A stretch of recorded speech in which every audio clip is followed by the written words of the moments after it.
Drink beer, it's good for you. I'm empty-handed and I'm feeling blue, and I'm gonna drink till the day that I die. Hello and welcome to the video. In this video I'll be sharing with you homebrew beer storage options and giving you a guide to the pros and cons and what is involved with each option. This guide should prove useful if you're either about to start homebrewing, or maybe you're an existing homebrewer looking to change or add a method to how you store your homebrewed beer. I will start with the cheapest options first and gradually move up in cost. Our first category is bottles. Bottles come in many shapes and sizes and colours, but in general they have some pros and cons, so let's look at these before we get specific as to the type of bottle. The main pro of using bottles is that these offer a low-cost solution compared to everything else. They also offer what I would call true portability. Cons to bottles are that they need to be cleaned, which can be very time-consuming. They are also slower to transfer into compared to larger solutions. They also take up a lot of space when compared to other solutions. So we will begin with plastic bottles. Plastic bottles are a very cheap way of getting your beers stored, especially if they are recycled soda bottles, for example. There are also plastic bottles that are sold specifically with homebrewed beer in mind. Let's now look at the pros and cons of both of these types. Firstly, these are very cheap, especially if they are recycled soda bottles. Also, because these come with screw-on tops, you will not need to buy anything else. They also have the additional advantage that once your beer is carbonated, you can actually feel it because the bottle will be solid. This is very handy. Okay, so let's look at the downsides. Well, firstly, these will certainly not last as long as any other solution. If they are not tinted or covered, then your beer can get compromised by the sunlight. These can also be difficult to clean properly because there is a limitation on how hot the cleaning water can be. It's also fair to say that many people do not like the idea of plastic beer bottles. The choice is of course yours, but I do not use plastic bottles myself personally. Okay, so next up is glass bottles, and these actually come in various different forms. In raw form, they can be needing caps or can come with a flip top. If you use the flip-top variety, then you certainly will not need any extra equipment, but of course these do come at a higher cost premium. You will also note that glass bottles can come in many different colours and shades. It's really best to avoid the clear ones, and the green bottles aren't much better either, so where you can, always use brown bottles because they'll simply protect your beer from the sunlight. So looking at standard brown bottles now, there are basically two choices. Firstly, you can recycle commercial beer bottles, or secondly, you can buy homebrew store bottles. Let's look at the pros and cons of using recycled commercial beer bottles first. The pro of these, of course, is that they're very cheap. You've bought the beer and the bottle came in with the price, but it's hardly noticeable. Commercial beer bottles will, for many at least, need the labels taking off, which can be a very trying process depending on how well that label is attached and what it's made of. Some need to be ripped off physically and can remain very sticky without further attention. The other important thing to realise is that many of these commercial bottles are simply not designed for multiple uses. Some can serve you for many years, whereas some can crack under the pressure of being used multiple times. I will now continue to talk about bottles, but from a homebrew bought bottle perspective. These pros and cons will relate to recycled bottles also, of course. Bottles may appear cheap to start with, but you will also need to keep in mind that you will need caps for the bottles, and these are not reusable. You will also need to buy a capper. The cheaper cappers will have you on the floor with a bottle between your legs. It's not very dignified, and it's certainly quite annoying over time.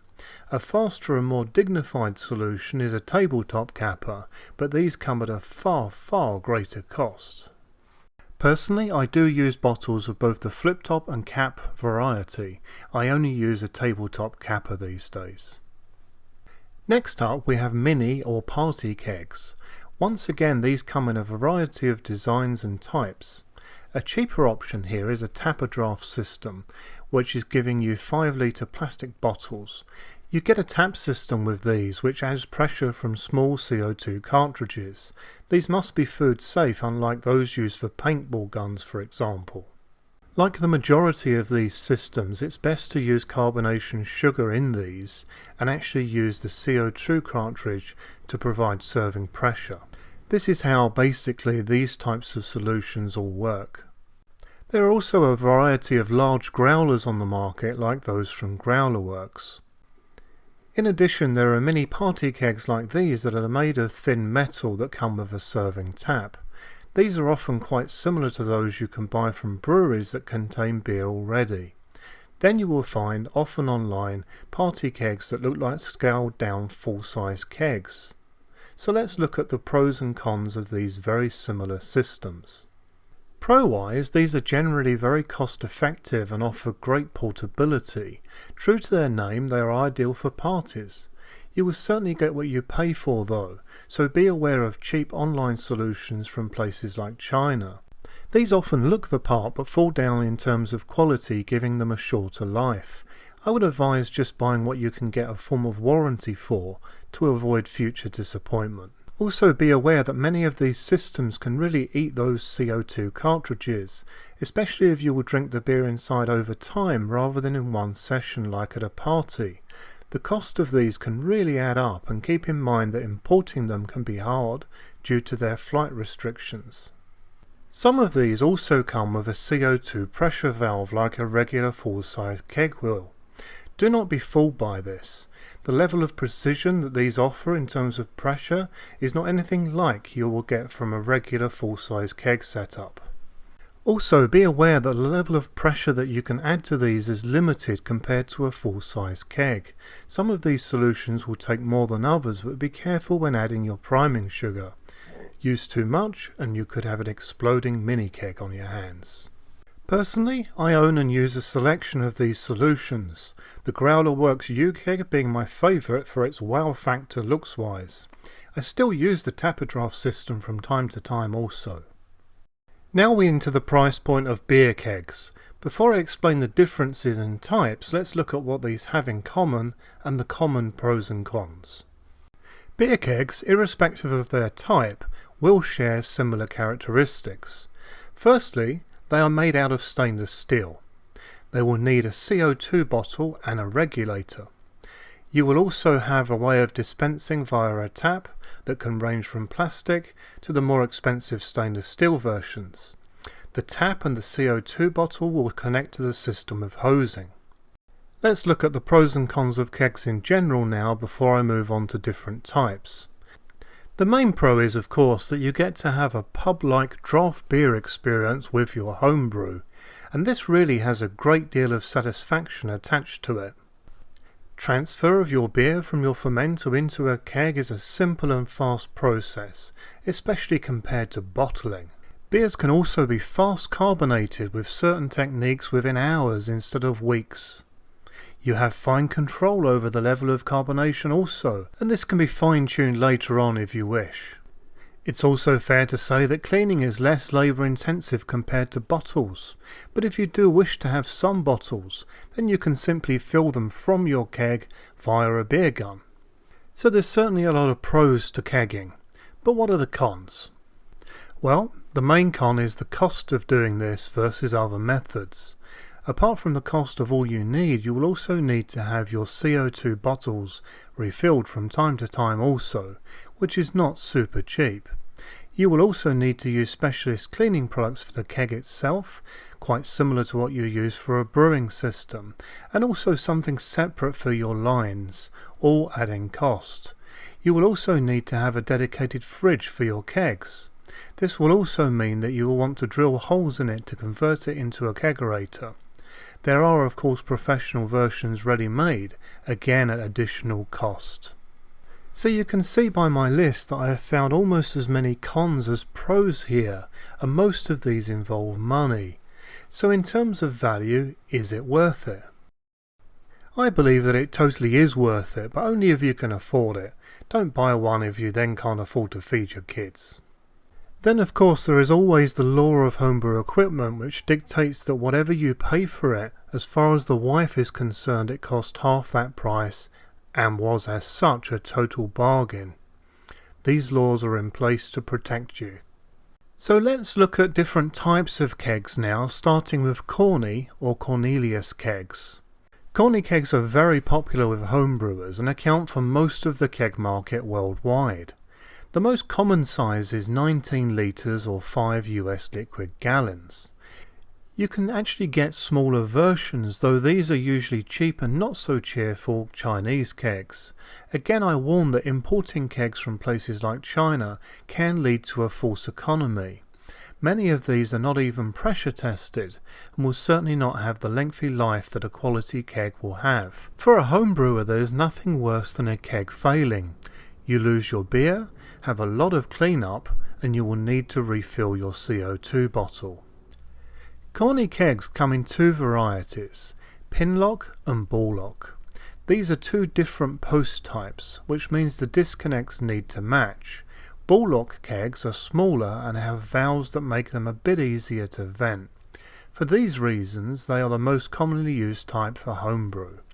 With this in mind, pinlock Corny kegs usually sell for less money, but I would suggest that you stick with ball lock kegs. See the handy diagram on screen for how these work. You have a post for CO2 that uses a grey disconnect. This can be remembered by thinking that the grey has a G for gas. Then this is connected to a gas line that fits to a regulator that is then fitted to your CO2 tank.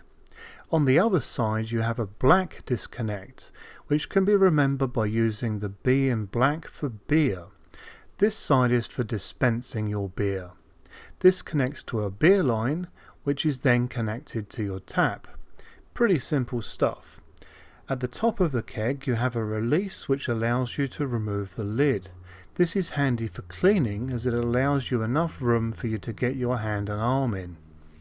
You will also find that on top there is also a valve that can be used to release pressure. So now let's look at Sanke kegs before I give you the pros and cons between both Corny versus Sanke kegs. Sanke kegs are used by breweries mostly, but some home brewers also use them. They come in many shapes and sizes, but in general they are wider compared to Corny kegs and have more storage space. Sanke kegs use a coupler system which is connected to the top of the keg and provides an inlet for CO2 and an outlet for dispensing. There are various different types of couplers out there, with certain breweries using certain types. The couplers are designed to suit a specific Sanke keg type and cannot be mixed. Here is a diagram with these types. Certain types are more common in certain countries. Where I live, for example in Norway, the G coupler is the most commonly used type here. Here is a diagram showing two different Sanke kegs. As you can see, a Sanke keg fits together in a similar way, really, to Cornelius kegs. Instead of having two posts you have a coupler. There is no lid system as such though. You will find that these do have a pressure release valve on the coupler. Another large difference between Sanke and Corny kegs is that a Sanke keg will have a spear inside. This spear, as it's known, will need to be removed for filling and cleaning if you do not use a pump system, which seems to have a bit of a split in the market in actual fact. I don't personally have a pump system for mine. These also vary wildly from type to type. Some are harder to remove than others. I personally have a G coupler type, and with some brute force I can remove it within 20 to 30 seconds using an adjustable spanner, but it's a practiced art. So let's now look at the pros and cons of these kegs compared. Let's start with the Sanke pros. It's fair to say that these are much better made and could really last forever. They are intended for commercial applications.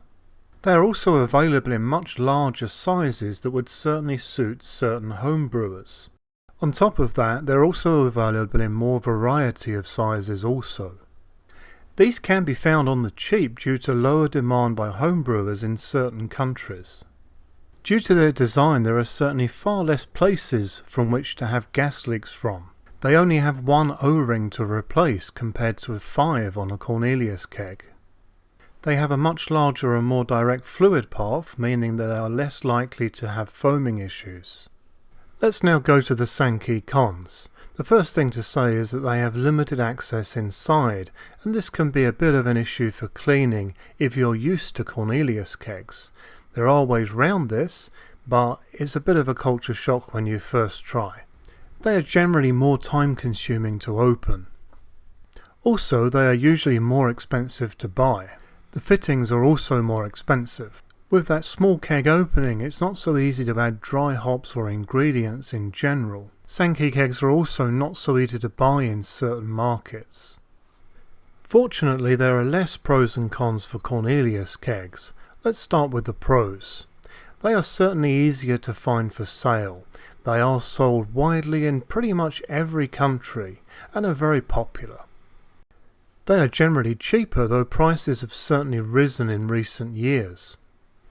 Corny kegs are also easier to open, meaning that they're easier to add dry hops or other ingredients in, and also for cleaning. Corny kegs are also generally smaller in size, so it's possible to have multiple kegs in one kegerator. Those smaller sizes are also good for portability. On the cons side for Corny kegs, they can suffer foaming issues easier. They also have 5 O-rings compared to 1 on a Sanke keg, and there's certainly many places for gas leaks, so sniffing out a gas leak problem can take time. So there you have it, plenty of pros and cons to consider, and not all pros or cons are equal, of course. What will suit one brew will not suit another, so make your own mind up as to what is important to you. Personally, I use both Corny kegs and Sanke kegs and find both systems very worthwhile, along with their pros and cons. At this point of time in 2018, Corny kegs are much more widely used by homebrewers, but it's fair to say that Sanke use is on the increase. Do not be afraid to invest in these because they really are not as hard to use as some people try to make out. This is now the end of this guide. Whilst it was not a fully exhaustive guide to all options, I do feel that it represents the more common and the more advisable options put together. I realise that this is not one of my shorter videos, but I feel that a topic of this size deserves the time that I gave it. I hope you found it to be useful, interesting and enjoyable. If you didn't enjoy it, then please do tell me why. And if you did, then also the same goes. It's all well and good getting thumbs up and thumbs down on YouTube, but it's also important for content creators like myself to understand what people do and do not like, so please help me out in this regard. So if you did like this video, then please do like it on YouTube. This really helps me out and allows the videos to be seen by a wider audience on YouTube. I have always got a lot of new videos planned for the future, so if you are interested in seeing my new content, then please subscribe for future content. If you have any questions on anything that I have covered in this video or any other video, then please do not hesitate to get in touch with me via YouTube or Facebook. I'm a member of pretty much every Grainfather Facebook group and more. Happy brewing!